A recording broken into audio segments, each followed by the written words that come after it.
Janata Dal United join करते हैं तो हम लोग उनका स्वागत करेंगे। इसमें तो आवे या ना आवे। 25 का चुनाव एनडीए का, 25 के चुनाव में नीतीश कुमार मुख्यमंत्री बनेंगे। एक महिला डॉक्टर के साथ इतनी बड़ी घटना हुई, उसमें कहा इंडिया गठबंधन के कोई लोग कुछ नहीं बोले। नमस्कार, फर्स्ट बिहार झारखंड देख रहे हैं आप। मैं हूं आपके साथ सदन सिंह। 2025 बिहार विधानसभा चुनाव से पहले दल बल का खेल शुरू हो चुका है। इसी कड़ी में हमारे साथ बातचीत करने के लिए जदयू विधायक ललित नारायण मंडल है। जिस तरीके से श्याम रजक ने पिछले दिनों पार्टी से इस्तीफा दिया, राष्ट्रीय महासचिव के पद पर थे और उन्होंने एक पोस्ट भी लिखा और उसके बाद से ये कयास लगाए जा रहे हैं कि श्याम रजक जदयू में आएंगे, लेकिन अब तक ये कोई क्लियर नहीं हुआ है कि वो जदयू में आएंगे। देखिए, अभी उन्होंने रिजाइन किया है राष्ट्रीय जनता दल से। इसके पहले वो जदयू में भी थे जी। और अभी उन्होंने क्लियर नहीं किया कि किस पार्टी को ज्वाइन करेंगे। जी। अगर वो जनता दल यूनाइटेड ज्वाइन करते हैं तो हम लोग उनका स्वागत करेंगे, इसमें दो राय नहीं है।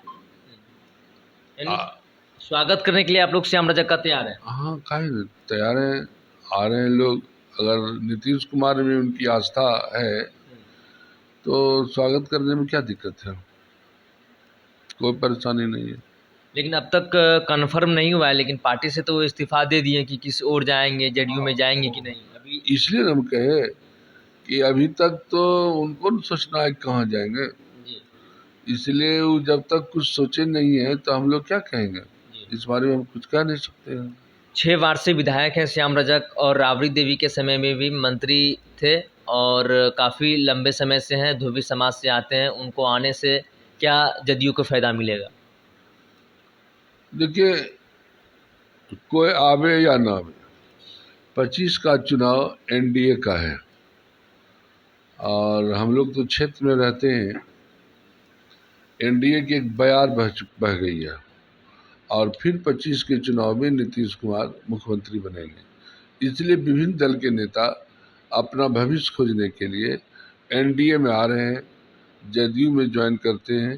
हम लोग उनका स्वागत करते हैं, इससे ज़्यादा क्या कहें हम आपको। यानी भविष्य खोजने के लिए श्याम रजक जदयू में आ रहे हैं? हाँ, अपना भविष्य खोजने के लिए अपना जदयू में आना चाहते हैं। अगर आएंगे तब, अभी क्या करेंगे नहीं चाहते, हम नहीं कर सकते हैं। लेकिन 25 का चुनाव एनडीए का है, नीतीश कुमार का है, निश्चित है। बिहार में लगातार आपराधिक कई घटनाएं घट रही है, जिसको लेकर प्रतिपक्ष हमलावर हैं कि नीतीश कुमार का इकबाल अब खत्म हो चुका है बिहार में। देखिए, वह विरोधी दल के नेता हैं तो वो बोलते हैं, तो उनके बोलने का क्या। घटनाएं तो अब ये सतयुग में भी घटनाएं घटती थी, घटनाएं घटती हैं। आप जैसे देखिए, बंगाल में क्या हुआ, एक महिला डॉक्टर के साथ इतनी बड़ी घटना हुई, उसमें कहा इंडिया गठबंधन के कोई लोग कुछ नहीं बोलने के लिए तैयार है। बिहार में कोई घटना घटती है, हम ये नहीं कहते नहीं घटती, घटती है, लेकिन तुरंत उसका इलाज होता है और अपराधी पकड़ा जाता है। उसमें कोई भेदभाव नहीं किया जाता है, ना उसका इलाज अन्य मार्ग से होता है। पहले तो याद कीजिए ज़माने को, किसी डॉक्टर का अपहरण होता था या किसी का कोई अपहरण हुआ तो इलाज उसका, समझौता उसका अन्य मार्ग से होता था। राजनीतिक संरक्षण मिलता था अपहरणकर्ताओं को। आज वह स्थिति नहीं है। आज कोई अगर अपहरण करता है या अपराध करता है तो उसकी सज़ा उसको बहुत जल्दी मिलती है, यह भी आप देख रहे हैं। अब बंगाल की बात करते हैं। बंगाल में जो डॉक्टर के साथ भयावह घटना हुआ उसको लेकर आप बात कर रहे हैं, लेकिन विपक्ष ये भी कहते हैं कि दूसरे अन्य राज्य में जहां एनडीए की सरकार नहीं होती है वहां पे सीबीआई की जांच बैठा दी जाती है। उत्तराखंड में और बिहार जैसे प्रदेश में कई घटनाएं इस तरीके की घटती है, लेकिन केंद्र सरकार इसके ऊपर मौन रहती है, क्योंकि केंद्र सरकार में आप अभी सही समर्थन दिए हुए हैं।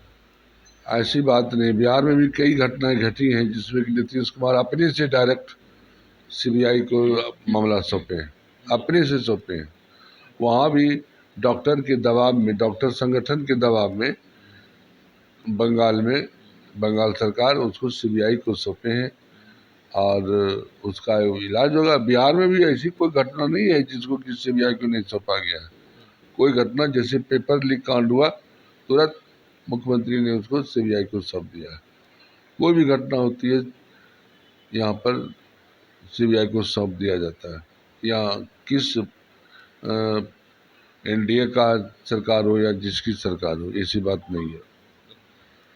आप सुन रहे थे जदयू कोटे से विधायक प्रोफेसर ललित नारायण मंडल को। इन्होंने साफ तौर पर कहा कि अपने भविष्य तलाशने के लिए नेता एनडीए की ओर रुख करते हैं, और श्याम रजक को लेकर इन्होंने साफ तौर पर कहा कि वो अगर आते हैं तो एनडीए में साथ रहेंगे, और आगामी जो विधानसभा चुनाव 2025 है सब मिलकर साथ में लड़ेंगे, और एनडीए की सरकार बनेगी। और चुनावी माहौल जो है, चुनावी समर बिहार में आ चुका है। अब कम ही समय बचा है, 2025 में बिहार विधानसभा चुनाव होना है।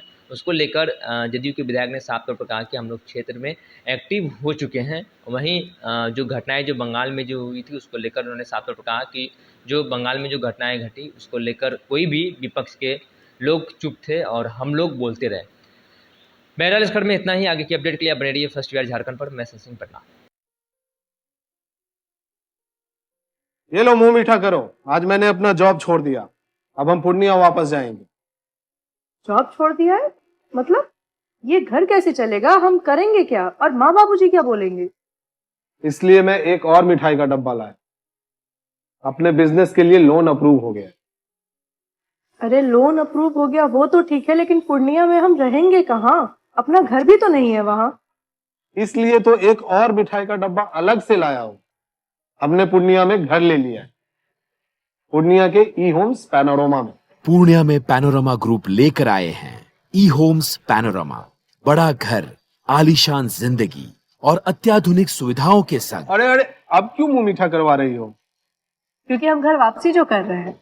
घर वापसी की खुशी पूर्णिया में ई होम्स पैनोरमा के संग।